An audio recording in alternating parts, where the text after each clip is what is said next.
What's going on? Finally getting around to doing this video. Riding my Sb160 today, and we are going to find out what is better on this bike, DHX2 factory or air shock.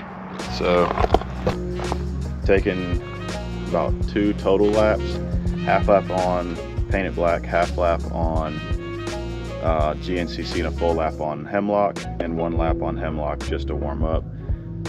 So we get some jumps, chunk, flow, all that. And then both of these shocks have just recently been serviced by Matt over at Traction Supply Company. So both are running really smooth, and they both are tuned to the Fox recommended settings. Yeti setup today. Hayes brakes, that's going to be in question. Gold fork, more Hayes brakes, looking mighty fine. Anybody got a cleaner bike than that? I know people are faster than me, but ain't nobody got a cleaner bike than mine. So everybody knows that air shocks typically pedal better than coils and are a lot lighter. I believe this one is just about a pound lighter than my DHX2 factory.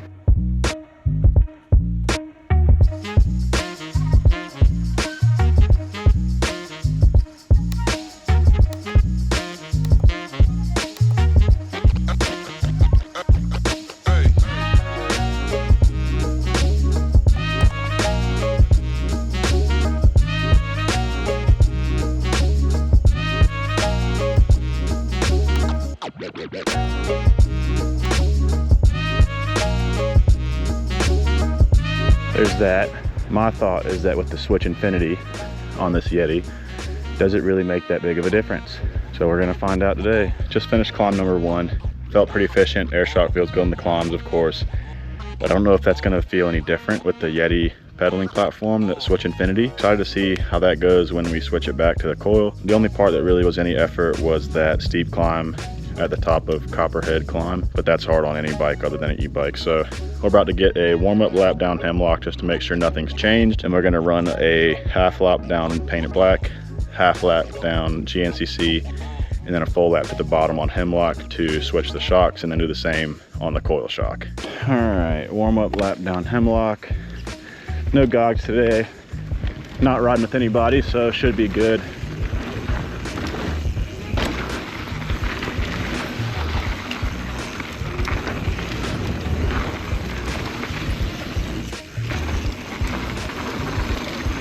Oh, this is running so good.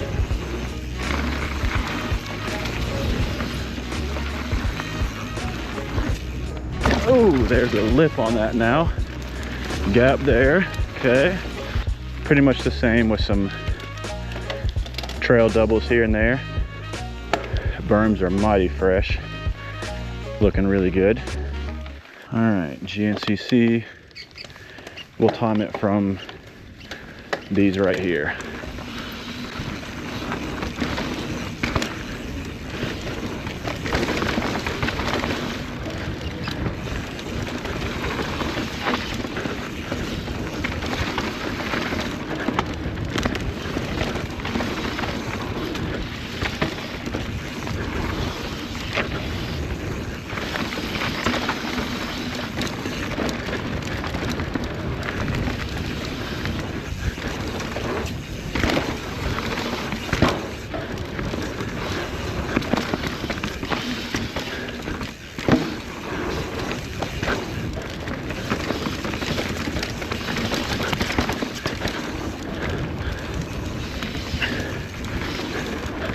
Oh, those are aggressive now.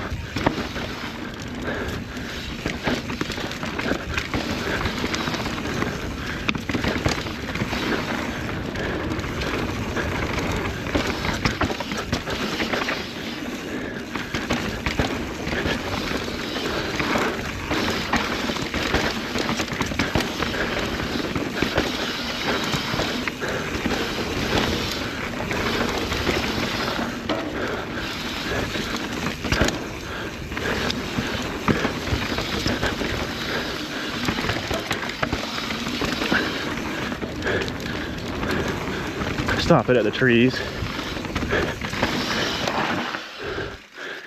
So I do feel a little feedback from the air shock, but it's not bad. We'll see how the noise feels through the video, but overall not bad.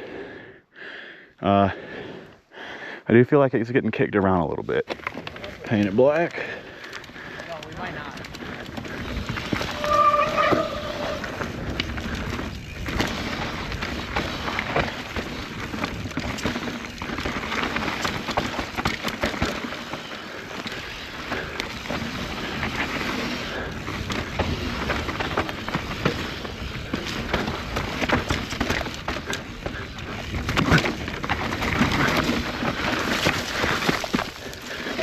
Trees hanging down in the face.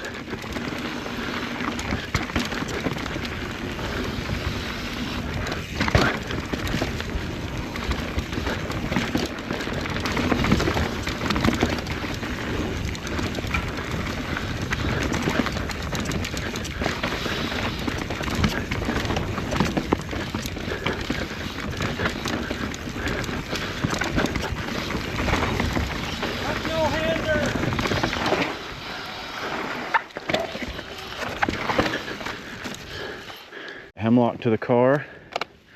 Our purpose is to really feel what the shock's doing.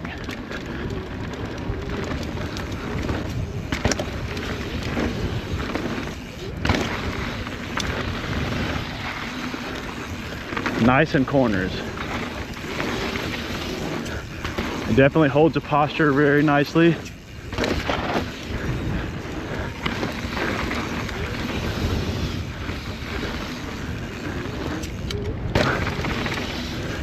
Not hitting this double. Speed up. Not hitting this. That's soft.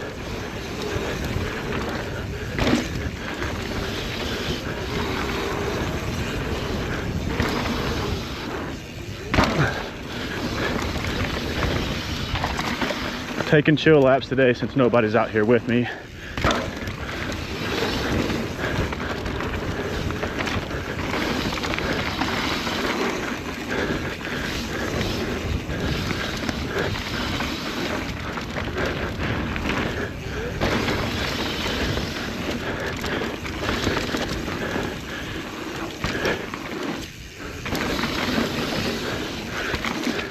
That's aggressive.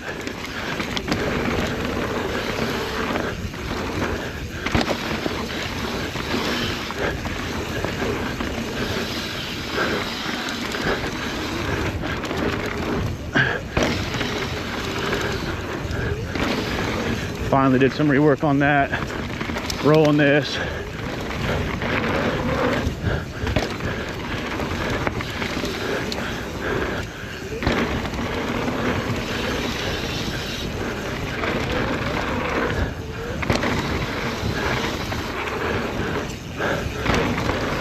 Nice.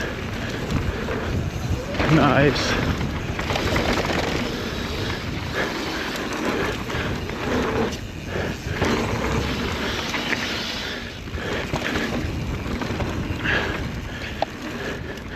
So after that, the jumps, I do feel like an easy pop. A nice, smooth transition off the lip. You don't have to work too much. It's pretty good through the chunk too. Not bad by any means. So we'll see what this coil feels like here in a few.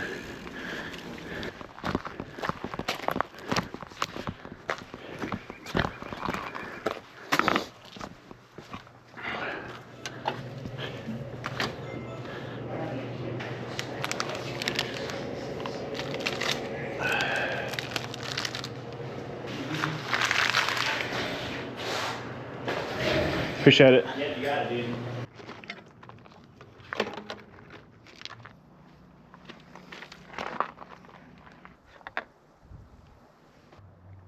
I was like 15 Newton meters on the shock eyelet bolt.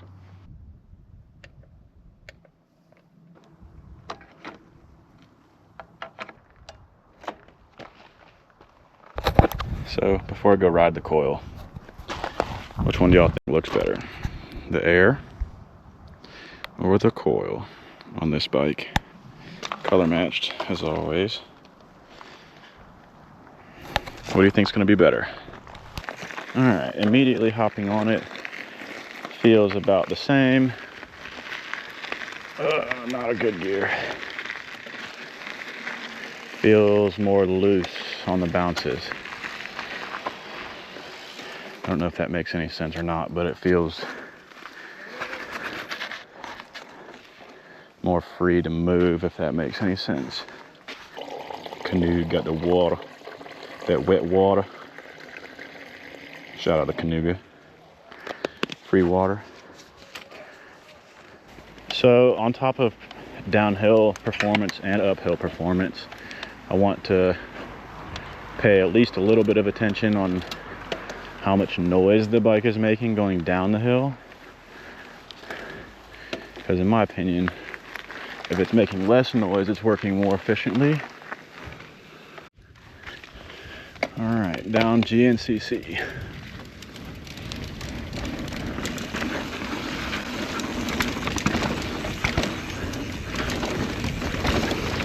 Immediate difference.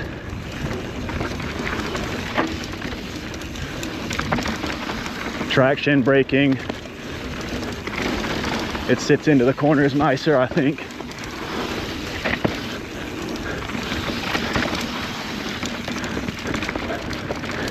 The front feels better because the shock feels better, I think.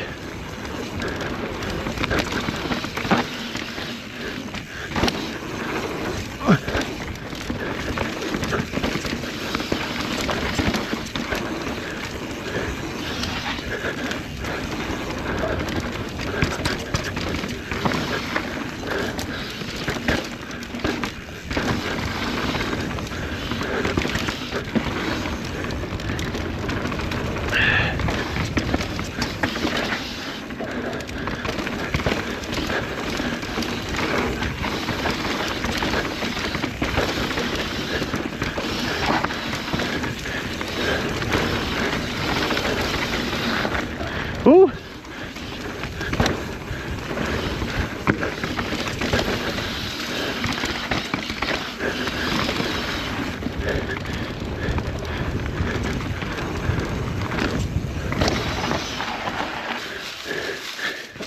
Okay. Immediate difference. That was actually pretty insane. All the small little trail chatter, I didn't really feel it at all through my feet. Bigger hits, the wheel just glides right over it so much better. But that usually means less efficient. So if you're really fast, you'd probably prefer the Air. However, this Coil shock seemed to settle into corners and load up and provide way more traction. I didn't feel like I was losing traction hardly at all, except for that one corner where I drifted just a tad. Which is interesting because you wouldn't think the Coil shock would have as much mid-stroke and end-stroke support, but it honestly felt so much better. And you can probably mess with the Air shock and get it to feel that way. I'm just going based purely off of what Fox recommends. So tit for tat, if this is a starting point, then we're gonna get the Coil to feel way better. That's just what I'm thinking. Paint it black round 2. Ugh.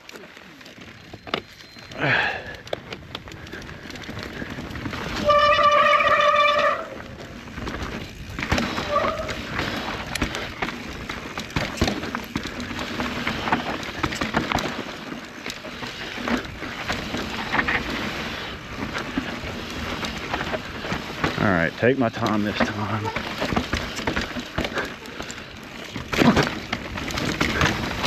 Much better.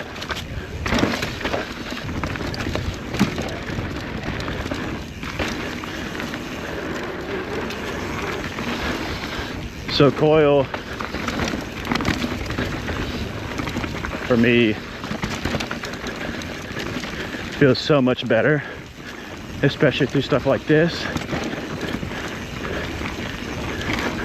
the back wheel ability just to move and get out of the way.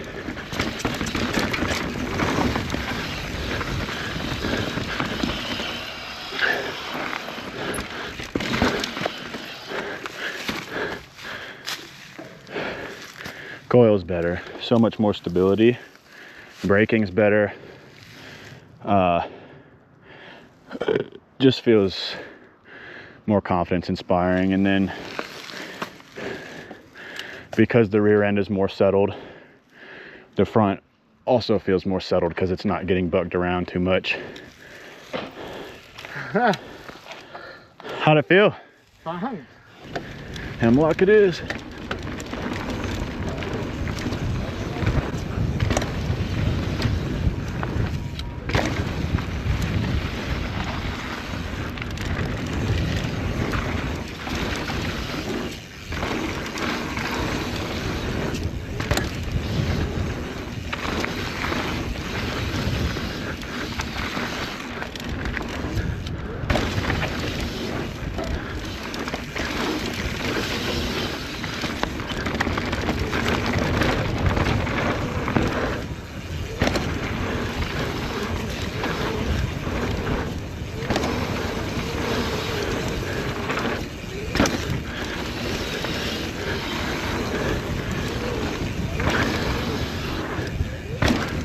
Not trying to full sand.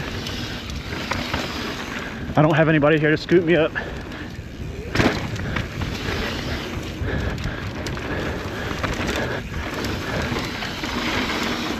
Ooh, I'm feeling tired.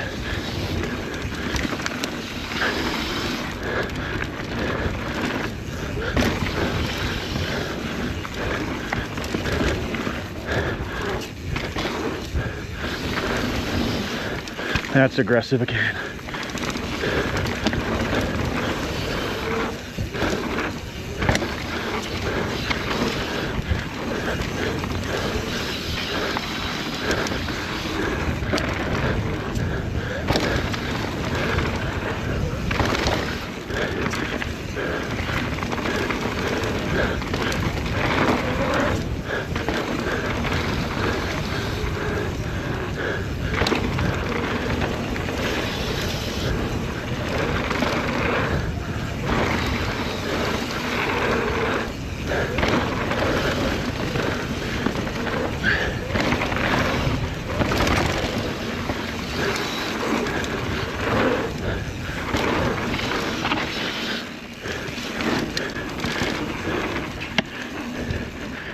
Ooh.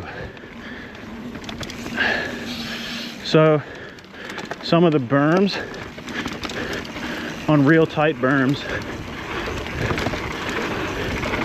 the bike really does sink into its travel a little more than I would like.